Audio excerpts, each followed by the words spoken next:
Of course, beli ais. Tengok handphone, tengok orang wish Hari Raya. Benda pertama is saya akan masukkan duit raya dalam sabun raya. Mandi, pakai baju raya cantik-cantik. Tidur balik. Buka tingkap, tengok kat luar rumah ada apa. Kemudian bersiap untuk pergi semayang Hari Raya Aidilfitri di masjid.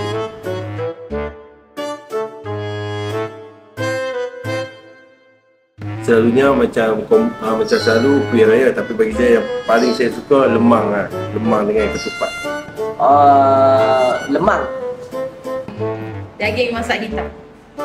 Ketupat. Ketupat panas dengan rendang ayam. Rendang ayam dan lontong. Nasi minyak. Ayam kurma. Daging hitam. Dalca. Kuih tiaw goreng. Pulut udang.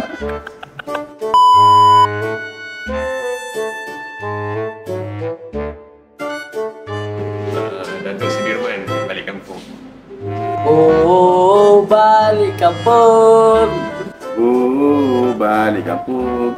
Hati gila Kelantan. Satu hari di Hari Raya, artis dia M. Nasir. Satu hari di Hari Raya. Kuih dan muih beraneka macam. Assalamualaikum. Walau jauh di mata, namun kau tak dapat ku lupa. Lagu Ku Pohon Restu dari Ayam Bonda. Lagu tu dari Mama Aziz.